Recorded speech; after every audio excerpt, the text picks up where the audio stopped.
Hello students. इस video में urbanisation के बारे में हम पढ़ेंगे नगरीकरण का प्रभाव। नगरीकरण को जानने के लिए सर्वप्रथम गांव तथा नगर के मूलभूत अंतर को समझना होगा। एक विशेष जीवन जीने की पद्धति ही नगरीय संस्कृति कही जाती है, किंतु वर्तमान परिस्थितियां बताते हैं कि आराम भरी संस्कृति में आराम भी हराम होने लगा है। भूमि के उपयोग तथा वहाँ रहने वालों की आर्थिक गतिविधियों जैसे कृषि, पशुपालन, प्रकृति आधारित जीवन शैली के आधार पर ही ग्रामीण संस्कृति अर्थात गांव की पहचान होती है। वैश्विक स्तर पर नगरों की संख्या में वृद्धि होना मानव के बदलते स्वभाव का द्योतक है। औद्योगिकरण भी इसमें महत्वपूर्ण भूमिका है।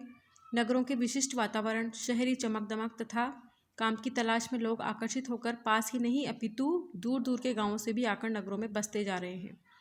इन्हें नगरीय समस्याओं के प्रति किंचित भी चिंता नहीं है।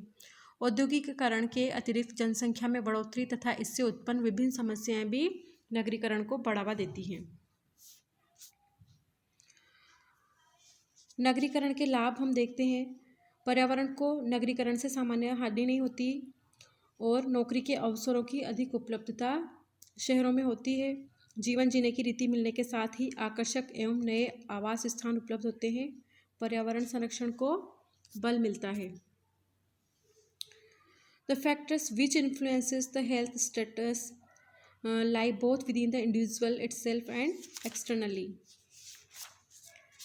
तो हम देखते हैं कि भारतीय नगरीकरण की विशेषताएं देखेंगे हम। सबसे पहले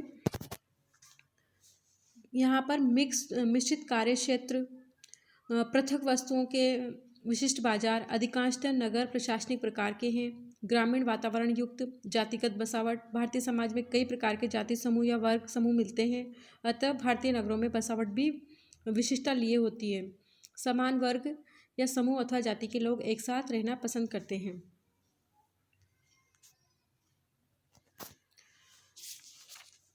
नगरीकरण से उत्पन्न समस्याएं और इम्पैक्ट्स ऑफ अर्बनाइजेशन अगर हम देखें तो सबसे पहला इसमें आ जाता है, इसके जो समस्याएं हैं नगरीकरण से, उसमें अति संकुलता, ओवर क्राउडिंग।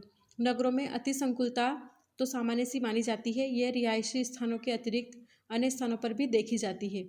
आवासीय भवनों का कम होना तथा भवन निर्माण अत्यंत ही निचले स्तर का होने तथा अपशिष्ट समापन की सुविधाएं पूरी नहीं मिल पाती है, फलतः अति संकुलता उत्पन्न होती है। सब standard housing and overcrowding, inadequate sewage and garbage disposal lead to fly nuisance. Contaminated water, waterborne diseases are more common like diarrhea, typhoid, cholera, etc. Vector-borne diseases, this is found to be more common in poor people living in urban area like malaria, filaria, plague, dengue, scabies, etc. Air pollution, 1.3 billion urban residents worldwide are exposed to air pollution level above recommended limit. The effects are immediate and delayed. तो नगरीकरण के फलस्वरूप प्रदूषण तथा अपशिष्ट निपटान की समस्या आती है। जनसंख्या के बढ़ने के कारण नगरों में वायु एवं जल प्रदूषित हो गए हैं। प्रदूषित भोजन व अन्य साधन भी तीव्रता से क्षय होते हैं। ठोस व्यर्थों को ठिकाने लगाने अर्थात निपटान की एक प्रमुख समस्या है। किसी भी स्थान पर आबादी के बढ़ने के साथ ठोस व्यर्थों की मात्रा भी अधिक होती जाती है। इन्हें जमीन में गाड़ा भी नहीं जा सकता, कारण कि जमीन में गाड़ने से वहाँ की मिट्टी में फॉस्फेट यौगिकों के बढ़ने से मिट्टी की प्रकृति ही बदल जाती है तथा ये यौगिक वहाँ के जल में मिलकर जल को और अधिक प्रदूषित कर देते हैं। पृथ्वी पर यूं ही ढेर लगा देने से भूमि तो कम होती है, साथ ही वायु प्रदूषण भी बढ़ता है। ये ठोस कचरे की प्रकृति पर निर्भर होता है, अतः आबादी बढ़ने के साथ ही मानव के समक्ष संकट भी बढ़ते जाते हैं। नगरीय क्षेत्रों में व्यर्थ जल के निपटान की उचित व्यवस्था अथवा तंत्र सुविकसित नहीं हो पाया है, जबकि जलापूर्ति की मांग वर्षानुवर्ष बढ़ती ही जा रही है। इसके कारण स्वास्थ्य सुधार की नगरीय योजनाएं फलीभूत नहीं हो पाती। जल संचारी रोगों में वृद्धि होना इसका प्रत्यक्ष प्रमाण है। स्वास्थ्य हानि में हमने देख लिया है contaminated water, vector borne diseases और एयर पोल्यूशन, इन सब के कारण कई सारी डिजीजेज हो जाती हैं। इमीडिएट इफेक्ट्स में acute bronchitis, delayed effect chronic bronchitis, lung cancer, bronchial asthma, emphysema, and respiratory allergy. Motor vehicle accidents are common among all fatal accidents found in urban areas. Industrial accidents are also occur with increasing frequency because of untrained workers from the urban setup. Psychosomatic disorder due to poverty and unemployment, stress associated disorders are more common among the urban people residing in shanty towns. Duodenal ulcer, bronchial asthma, hypertension, coronary heart diseases, mental disorders, social deviant behavior जैसे suicide, crime, violence and drug abuse. और इसके अलावा खाद्य समस्या आती है, food problems हो जाती हैं यहाँ पर। कुपोषण, माल न्यूट्रिशन, नगर में जनसंख्या का दबाव होने से भोज्य पदार्थों की कमी होना भी स्वाभाविक है। एक और तो भोजन की कमी, वहीं दूसरी ओर अस्वस्थ वातावरण में इनका विक्रय होना भी कुपोषण तथा अल्पपोषण को बढ़ाता है।